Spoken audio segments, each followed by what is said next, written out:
Hello everyone, my name is Cynthia Amadi, a vlogger and actor. You can call me whatever you want. It's okay. Today I just want to sound off on this new madness that is eating the fabric of Nigeria, that even the leadership is being very passive about. I'm talking about the new selfish, useless cause called the agitation for Biafra. I am Cynthia Amadi from the eastern part of Nigeria. I am Nigerian, never a Biafran. We have a lot of people who identify as South. We have people who, when you ask them who they are, they tell you they're Igbos, they're Yoruba, they are Hausas. We have a lot of people who identify with ethnic identity than as Nigerians. And that is the bane of the problem that we have in the country today. Today, I'm going to tell and advise our Nigerian youth to please receive sense. It is such a shame that the current recession going on in the country affects every single one of us. I be get anybody where the cost of bag of rice they reduce from 13,000 naira because it's Hausa, Igbo, or Yoruba? No. When you go to buy one rubber of gari from the market and they tell you it's over 1,000 naira. One rubber of gari used to be 250 naira. Now it's over 1,000 naira. The price doesn't come down because you're Igbo. It doesn't go up because you're Hausa. It doesn't reduce because you're Yoruba. It is still the same amount. So we are all united in the suffering brought about by this recession, but we fail to see that we have one common enemy as Nigerians, the government and the government officials. So instead of fighting them, we channel all our energies into attacking ourselves, dividing ourselves in the process, agitating for Biafra, the North asking the South to move. Come on, what is going on? When are we going to receive sense? All you Igbo youths, where they shout Biafra, Biafra, Biafra, go and find out the history of Biafra and Nigeria. Understand the struggle. Find out the millions of lives that were lost. Then come back and ask yourself if a war situation is what we want or what we can afford in Nigeria today. Let us keep in mind that if there is a war today, we are going to lose our fathers, our brothers, our friends, our sons. And our mothers, they will be raped. Our daughters will be raped, murdered. In the event of a war, everybody is a loser. Now from clap, then they enter dance. And so now that some people have put water on fire, then they boil the water. If they boil small, they go. When it reaches the boiling point, all you Nigerian youths that are acting like the affairs of Nigeria is none of your business. All you celebrity Instagram celebs wanna be, that all you do is channel your energy instead of looking towards a good Nigeria or fighting for a good Nigeria. You're all on Instagram, allowing somebody's lives to validate yours, typing away your destinies. When it is time for war, all the telcos, telecommunication company will run. Before it gets to that boiling point, they will run and there will be no Instagram. Then we go face ourselves. And maybe by then it will be too late for us to realize that we should have stopped this nonsense when we had the opportunity to. We spend so much time and energy attacking each other. The Igbos calling for a new nation. The Hausas asking the Igbos to leave. The Igbos, in my opinion, are the most selfish tribe in Nigeria. I am one of them. Yes, I agree. But like palm wine, I know they support bad things. Now, for all of you that are agitating for Biafra, selfish Nigerian youths who are joining that nincompoop called Nnamdi Kanu in trying to divide Nigeria today, is there any tribe in Nigeria that has possessed more foreign lands from the Igbo land as much as the Igbo? No. There is a saying that if you go anywhere in the country and you do not find an Igbo man, run, because what it means is it's either not viable for business or it is not a safe place to live. By this I mean the illustrious sons from the Igbo land have spread their tentacles around the country, possessed different landed properties in the north and in the west, and some of them are even, like in some cases, like what's going on in Lagos, challenging the monarchs in the land. That's to tell you how comfortable they are. But here they are asking for divided nation. Can somebody tell those Nigerian youths that are agitating for Biafra that even the late Ojukwu, who was the propagandist and the originator of this Biafran thing, God rest his soul, but before he died, he did grant an interview where he said it will be a mistake for Igbos to agitate for Biafra, a second time. So all you sons of the land who are just following leadership, who are following people you call your mentors to try to divide this country, in the event of a war, now go lose. Been a delight to see Nigerians come together to fight collectively, to fight the government for what is rightfully ours. Instead, we are busy fighting ourselves.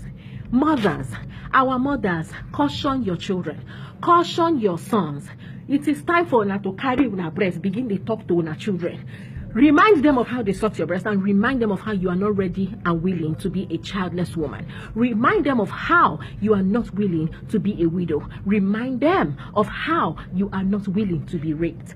Ask some of the older ones that is still left in our generation.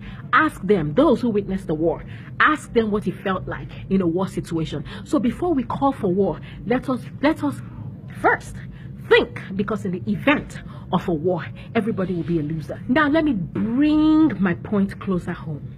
Biafra this, Biafra that. We want this, we want that. Let us face it. The most ethnic bigots in Nigeria are the Igbos. The average Igbo man does not love his fellow Igbo man. If you see a man from Anambra and you identify as a man from Delta, from Asaba, that shares the common boundary with Onitsha, tell them you're an Igbo man. They will tell you that you are Delta Igbo, you are not an Igbo. You are not a full Igbo. That's to tell you how there is no love amongst us. But amongst the Yoruba people, as long as you speak that language, whether you're from Lagos State or you're from Kwara State or you're from Ekiti State, they identify as Omoya. They don't talk boundaries. So the average Igbo man is very selfish.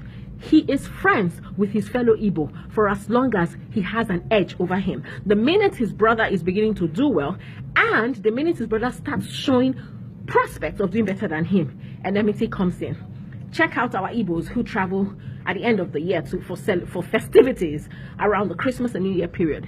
Half of them are more conscious about their safety than the festivity that actually takes them home. An Igbo man cannot leave his drink in the gathering where he has his fellow Igbo brothers, and I'm talking even blood brothers, relatives. But amongst the Yoruba, even as much as we are all supposed to, see and apply caution, it is more evident the level of hate that the Igbos have amongst themselves. So for all of you that are agitating for Biafra, una no love una self. Una no love una self. Nigerian youths, all of you that are Instagram champion, expending your time and energy to jump and slide into people's comment section, to become Egbe Wangers and comment Voltrons, attacking people whose life journeys you have no idea about. It is time for you people to slide out of Instagram, slide into reality, understand that things are not going well, and begin to agitate from your government and ask for accountability. Now, let me use a very important example. So people are agitating. Oh, there's no development in my state. Oh, there is less development in my state. There is more development in the north. Federal government gives allocation. True or false? They give allocation. It is time for you to begin to ask your governor what he does with all the billions that is allocated him. Governor Peter Obi inherited a messy state, and he came and turned Anambra State around. In the same vein, you have another governor, Rochas Okorocha, who is the governor of Imo State. What has he done for his state? Take a trip to Imo, Owerri, and ask me what achievements you can see. These are two Igbo men. Instead, Rochas Okorocha putting up billboards celebrating people whose direct achievement has no bearing on the development of the state.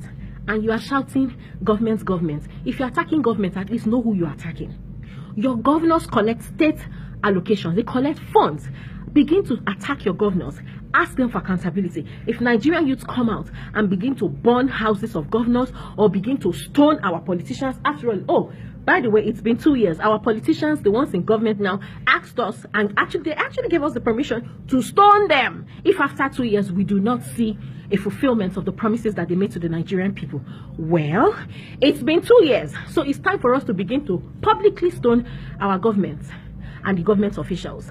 That way, when they see that the masses are after them, they will begin to come correct before you begin to hide under people, hide under the banners of selfish interests, before you begin to call for the division of this country called Nigeria, before you begin to make rubbish the efforts that our fathers, Herbert Macaulay, Nnamdi Azikiwe, and Obafemi Awolowo, and a host of them who actually fought with their blood for this country, before you call for the division of the country, remember that in the event of a war, there is no winner. Everybody is a loser.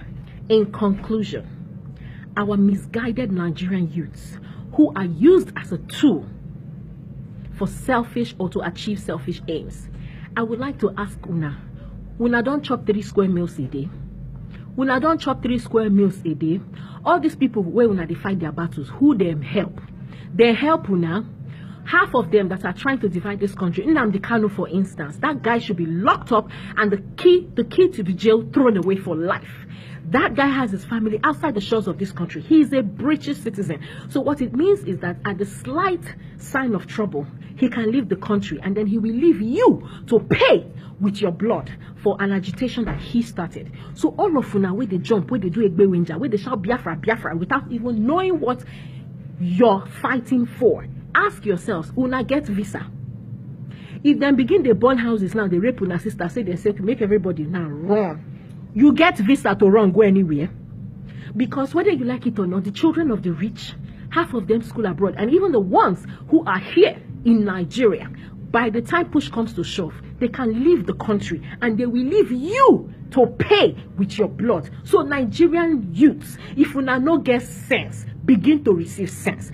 And if you receive sense, you know what, apply sense, you no go ever get sense again. Before you fight, ask yourself, what am I fighting for? The people who are asking me to go fight, of what interest do they represent? Do they actually represent my interest? Let us come together and fight the government. Let us come together and fight the policies. It's high time to abolish Federal Character Commission, because clearly it know they work. If not business, it know they move. Maybe when it was formed, we thought, or the people who formed it thought it was going to be of an advantage to Nigeria.